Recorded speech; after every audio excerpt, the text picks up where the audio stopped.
क्या आप जानते हैं इंडिया में 1 लाख से भी ज्यादा रजिस्टर्ड प्रेस हैं, जो इंडिया को दुनिया का सेकंड लार्जेस्ट प्रेस मार्केट बनाता है, जिसमें से 5000 न्यूज़पेपर खाली उत्तर प्रदेश में ही प्रिंट होते हैं। प्रणाम, आपका स्वागत है जाने अपना देश इन 75 डेज के 54वें एपिसोड में। और आज हम बात करेंगे मास मीडिया। मास मीडिया का मतलब होता है किसी खबर या सूचना को बहुत सारे लोगों तक जल्द से जल्द पहुंचाना।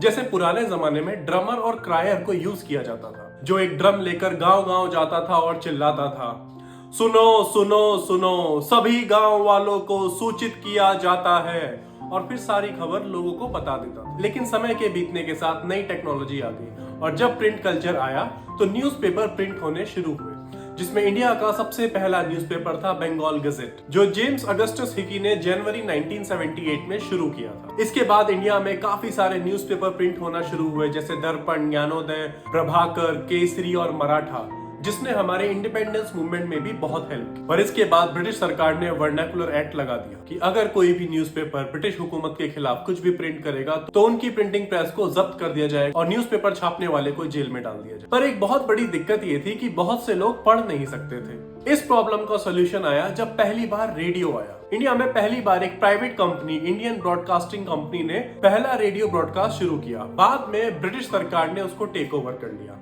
और आजादी के बाद हमने उसको ऑल इंडिया रेडियो कहा। और फिर गवर्नमेंट ने सारी इंपॉर्टेंट इंफॉर्मेशन इस रेडियो के थ्रू ही लोगों तक पहुंचानी शुरू कर। एक फेमस पोएट पंडित नरेंद्र शर्मा ने इस प्रोग्राम को आकाशवाणी नाम दिया। इसके बाद अलग अलग लोगों के लिए, किसानों के लिए, विमेन के लिए, बच्चों के लिए काफी सारे प्रोग्राम आने लगे, जिसको विविध भारती कहा गया। ये लगभग 24 अलग अलग भाषाओं और 146 अलग डायलेक्ट में ब्रॉडकास्ट किए जाते थे। और फाइनली 1 मई 1972 को इंडिया में दूरदर्शन ब्रॉडकास्ट होना शुरू हुआ और टेलीविजन की शुरुआत हुई, जिससे इंपॉर्टेंट न्यूज के साथ साथ लोगों को एंटरटेनमेंट भी मिलना शुरू हो गया था। इन सभी मीडियम्स के थ्रू, चाहे वो न्यूज़पेपर हो, रेडियो हो या टेलीविजन हो, इंपॉर्टेंट इंफॉर्मेशन को लोगों तक पहुंचाया जा सकता है। आजकल हमारे पास इंटरनेट, व्हाट्सएप, ट्विटर, बहुत सारे ऐसे सोर्सेज हैं जिस पर हम न्यूज देख या पढ़ सकते हैं। तो आपका फेवरेट सोर्स ऑफ न्यूज कौन सा है, हमें कमेंट में जरूर लिखकर बताएं।